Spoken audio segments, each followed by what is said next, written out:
Hey friends, welcome to our YouTube channel prep guide by Aastha. तो कैसे हैं आप सब? आई होप आप सब स्वस्थ होंगे, मस्त होंगे और अपनी पढ़ाई कंटिन्यूटी के साथ रेगुलर बेसिस पे कर रहे होंगे। तो आज का मेनली वीडियो हमारा 6 टू 8 में मैथ्स और साइंस की प्रिपरेशन कैसे करें उसके बारे में होने वाला है कि क्योंकि इसके जो लास्ट वीडियो मैंने अपलोड किया था उसमें मेरे पास बहुत सारे कमेंट आए थे कि दीदी या मैम मुझे बता दीजिए कि कैसे मैं मैथ्स और साइंस की प्रिपरेशन करूँ, और काफ़ी सारे कमेंट आए थे इसको लेकर। तो मुझे लगा ये एक बहुत इंपॉर्टेंट टॉपिक है, इसमें आपकी ज़रूर हेल्प करनी चाहिए और इससे रिलेटेड एक वीडियो बनाना चाहिए। तो आज का बेसिक वीडियो मेरा मैथ्स और साइंस के बारे में होने वाला है। उसमें मैं आपको एक ऐसी स्ट्रैटेजी बताऊंगी जिसको अगर आपने फॉलो कर लिया तो 100% आपका सिलेक्शन हो जाएगा। और इस वीडियो में मैं आपको वही चीज़ें बताऊंगी जो मैंने खुद अपने एग्जाम में फॉलो किया था, जिसके बेसिस पे मैंने सिलेक्शन लिया है। और इस वीडियो में मैंने TRE 2 TRE 3 के जो पेपर आए थे 6 टू 8 के, उनके बेसिस पे एनालिसिस करके ही मैंने ये वीडियो बनाया है कि किस तरह से और कहाँ कहाँ से आप प्रिपरेशन करें, क्या क्या रिसोर्सेज फॉलो करें और कौन कौन सी बुक से पढ़ाई करें। ये वीडियो हमारा मेनली उसी के बारे में होने वाला है। तो अगर आप मेरे चैनल पर नए हैं, अभी तक मेरे चैनल को सब्सक्राइब नहीं किया है, तो प्लीज़ मेरे चैनल पर जाकर उसे सब्सक्राइब कर दीजिए, ताकि आने वाली सारी इंपॉर्टेंट वीडियोज़, जो भी मैं इंपॉर्टेंट स्ट्रैटेजीज़ और जो भी इंपॉर्टेंट टिप्स एंड ट्रिक्स आपसे शेयर करती हूँ, या जो भी मैंने अपने एग्जाम में फॉलो किया था अपना सिलेक्शन लेने के लिए, वो सारी चीज़ें जो मैं आपके साथ शेयर करती हूँ वो आप तक पहुँचती रहे। और नीचे टेलीग्राम चैनल की लिंक दे रखी है, वहाँ पर मैंने प्रीवियस ईयर पेपर और एस्टेट के पेपर्स और जो भी इंपॉर्टेंट नोट्स हैं आपके, और जो भी आपकी TRE से रिलेटेड जो भी अपडेट आती रहती है या BPSC से रिलेटेड जो भी अपडेट आती रहती है, वो मैं वहाँ पर अपलोड करती रहती हूँ। तो अगर आप अभी तक मेरे टेलीग्राम चैनल से नहीं जुड़े हैं तो प्लीज़ मेरे टेलीग्राम चैनल से जाके जुड़ जाइए, और वहाँ से आपको सारे इंपॉर्टेंट अपडेट्स मिलते रहेंगे, सारे इंपॉर्टेंट नोट्स मिलते रहेंगे।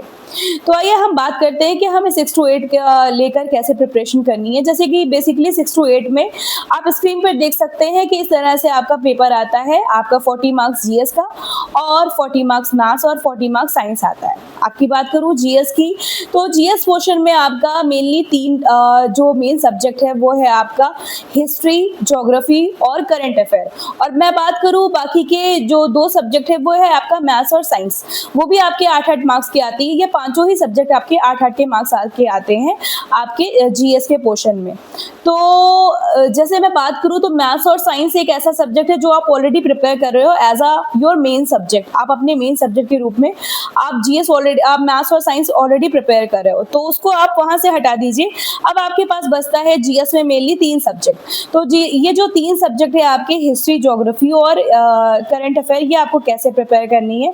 तो हिस्ट्री के लिए मेनली आपको खान सर को फॉलो करना है। जो हिस्ट्री में आपकी बेसिकली मॉडर्न हिस्ट्री आती है, तो मॉडर्न हिस्ट्री के लिए खान सर के नोट्स इनफ है, मैंने वहीं से पढ़ाई की थी। आप उतना फॉलो करके वहाँ से अपनी बेहतर स्टडीज कर सकते हैं, और वहाँ से मोस्टली क्वेश्चन मेरे वहाँ से ही फंसे थे, मैंने देखा था जो भी प्रीवियस ईयर पेपर पूछे गए हैं। अब मैं बात करूँ ज्योग्राफी की, तो ज्योग्राफी के लिए मेनली आपको 9th-10th की NCERT को फॉलो करना है, क्योंकि 6 टू 8 तक की NCERT आप कोई भी 1 शॉर्ट वीडियो से कंप्लीट कर सकते हैं, और बहुत ज़्यादा वहाँ से पूछा भी नहीं जाता है। बेसिकली जो पूछा जाता है वो 9th-10th की ज्योग्राफी ही पूछी जाती है, तो उतना आप वहाँ से प्रिपेयर करके आसानी से आप एग्जाम निकाल सकते हैं। और साथ ही में आप कोई 1 लाइनर बुक पढ़ सकते हैं, जैसे कि महेश्वर बनवाल की, वो आप पढ़ के वहाँ से आप अच्छी तैयारी कर सकते हैं।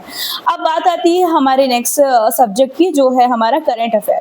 करंट अफेयर के लिए मेनली आपको कुमार गौरव सर के मंथली वीडियोस को फॉलो करना है, और इतना इनफ है आपके एग्जाम को क्लियर करने के लिए। और काफ़ी लोग मुझसे कमेंट करके पूछ रहे थे कि मैम मुझे कितने मंथ्स की प्रिपेयर करनी है, तो एटलीस्ट 10 मंथ की आपको करंट अफेयर प्रिपेयर करनी ही करनी है, और हो सके तो आप 1 साल की प्रिपेयर कर लीजिए। और सारे जो भी नोट्स हैं आपके इंपॉर्टेंट जो भी नोट्स हैं वो मैंने आपके टेलीग्राम चैनल पे अपलोड कर दिया अपने, और अब वहाँ से जाके आप उसे देख सकते हैं। जैसे कि अब आपके पास सिर्फ 2 महीने हैं, तो अब आपके पास इतना समय नहीं है कि अब आप करंट अफेयर लिखें और फिर उसके बाद याद करें। तो इसलिए मैंने अपने जो नोट्स थे वो मैंने अपलोड कर दिए हैं, आप वहाँ से जाके उसके थ्रू रिविजन कर सकते हैं। और आपको करंट अफेयर डेली पढ़ने की जरूरत नहीं है, आप 2 से 3 दिन में एक बार भी रिवाइज करेंगे तो वो आपका बना रहेगा, और उतनी तैयारी आपकी सफिशिएंट है। अब मैं आती हूँ आपके मेन सब्जेक्ट पे, जो है आपका मैथ्स और साइंस। तो पहले मैं बात करती हूँ साइंस की। तो साइंस में देखा गया था कि जो TRE 2 और TRE 3 के पेपर है उनमें ह्यूज डिफरेंस था। TRE 2 का पेपर एक कह सकते हैं बहुत ही टफेस्ट लेवल था, उसमें जो साइंस के क्वेश्चन देखे गए थे वो बहुत ही हार्ड थे। और अगर मैं TRE 3 की बात करूँ तो वहाँ पर जो लेवल था क्वेश्चंस का वो काफ़ी ईजी था। तो इस तरह से कह नहीं सकते कि आपका TRE 4 टफ आएगा या ईजी आएगा, कुछ भी मतलब किसी भी लेवल का आ सकता है। तो मेरा मानना है कि आप तैयारी टफ लेवल की करके चले, ताकि अगर अगर ईजी लेवल भी आ जाए तो आप आराम से ईजिली अपना एग्ज़ाम क्रैक कर सकें और सिलेक्शन ले सकें। तो हम बात करते हैं कि हमें साइंस की प्रिपरेशन कैसे करनी है। तो साइंस के लिए मेनली आपको एनसीईआरटी पढ़ना है और एनसीईआरटी मैं बोलूँगी आपको 6 से लेकर 10 तक की एनसीईआरटी फॉलो करनी है।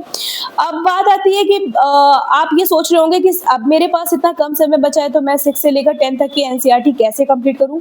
तो 6 से लेकर 8 तक की एनसीईआरटी के लिए आप कोई भी वन शॉट वीडियो देख सकते हैं जो 4 से 5 घंटे में हार्डेस्ट आपका कंप्लीट हो जाएगा और इतना ही टाइम लगेगा आपको 6 से लेकर 8 तक की एनसीईआरटी कवर करने में, क्योंकि 6 से 8 तक की एनसीईआरटी में मोस्टली जो भी पॉइंट्स है वो हमें पहले से आते हैं। बस कुछ ही इंपॉर्टेंट पॉइंट्स होते हैं जो हम भूल जाते हैं या फिर जो हमारे लिए नए होते हैं। तो उनको आपको पढ़ना है एक वीडियो के थ्रू और उसमें जो भी आप भूल रहे हो उनको कहीं ना कहीं एक नोट डाउन कर लीजिए, एक नोट्स बना लीजिए। और बाकी मैं बात करूँ कि आपको 9th और 10th की जो मेन आपकी एनसीईआरटी है उसे फॉलो करना है और उसको फॉलो करने के लिए आप ऐसा एक स्ट्रैटेजी बनाइए कि आपको बस ये 40 दिन का समय है। मतलब अगर पूरा टोटल आपका 60 दिन का समय है तो 20 दिन आप सिर्फ रिवीजन के लिए रख दीजिए। अभी आपके पास सिर्फ 40 दिन का समय है, तो इस 40 दिन में आपको 9th और 10th की एनसीईआरटी कंप्लीट करनी है एज वेल एज मैथ्स के साथ में। तो इस तरह से आप एनसीईआरटी कवर करिए और जैसे मैं बोलूँ कि आपको आपके मेन सब्जेक्ट के लिए एटलीस्ट 4 घंटे निकालने हैं। 4 घंटे फॉर साइंस एंड 4 घंटे फॉर मैथ्स। मतलब 4 घंटे आपको साइंस के लिए और 4 घंटे मैथ्स के लिए हर हाल में निकालने हैं। इसमें से 3 घंटे सिर्फ आपको एनसीईआरटी पढ़नी है साइंस की और साथ में 1 घंटा सिर्फ वन लाइनर पढ़ना है आपको। आप वन लाइनर के लिए महेश सर बनवाल की बुक भी फॉलो कर सकते हैं या फिर खान सर के नोट्स को भी फॉलो कर सकते हैं। इन दोनों में से जो भी आपको बेटर लगे आप अपने हिसाब से देख लीजिए और उस अकॉर्डिंग आप दोनों ही चीज़ें बहुत अच्छी हैं। अब नो डाउट आप जो भी चीज़ें वो चाहे वो फॉलो कर सकते हैं और इस तरह से आपका साइंस इस तरह से प्रिपेयर हो जाएगा और साइंस के लिए आपके पास 40 डेज का टाइम है। इस तरह से अपना एक शेड्यूल बना लीजिए कि आपको कैसे कैसे कवर अप करना है कि 40 दिन में हर हाल में आपका सिलेबस कवर हो जाए। अब मैं बात करती हूँ फॉर मैथ्स। तो मैथ्स के लिए हाँ मेनली आपको एनसीईआरटी को ही फॉलो करना है और ऐसा नहीं है जैसे मैं बोल दूं कि अगर आपके पास 40 दिन का समय है तो आप ये सोचे कि 40 दिन में मैं कैसे एनसीईआरटी कवर करूं। तो 40 दिन के समय में आपको ऐसे एनसीईआरटी कवर करनी है कि आपको देखना है कि कौन से चैप्टर हैं उनमें से कौन कौन से क्वेश्चन आप लगा पा रहे हैं। जो देखने से ही आपको आइडिया हो जाएगा कि आप इसको लगा पा रहे हैं या नहीं लगा पा रहे हैं। अगर आप लगा पा रहे हैं तो उसे वहीं छोड़ दीजिए, फिर नेक्स्ट चैप्टर पे मूव कर लीजिए, ठीक है। और उसके बाद नेक्स्ट चैप्टर को देखिए, अगर वो भी आप लोग सॉल्व कर पा रहे हैं या कुछ क्वेश्चंस आपके फंस रहे हैं या कुछ क्वेश्चंस आपके लिए नए हैं तो बस उसको नोट डाउन कीजिए, उस पर प्रैक्टिस कीजिए और बाकी के सब छोड़ दीजिए। इस तरह से आप स्पीडली अपनी एनसीईआरटी कवर कर सकते हैं और इसके साथ साथ में 3 घंटे आपको सिर्फ एनसीईआरटी पढ़ना है और 1 घंटे आपको सिर्फ और सिर्फ प्रैक्टिस करनी है। डेली आपका टारगेट होना चाहिए कि आप एटलीस्ट मतलब 60 से 70 क्वेश्चन सॉल्व करें, क्योंकि अगर आप डेली इतना करेंगे तो एग्जाम तक काफी सारे क्वेश्चंस आपके तैयार हो जाएंगे।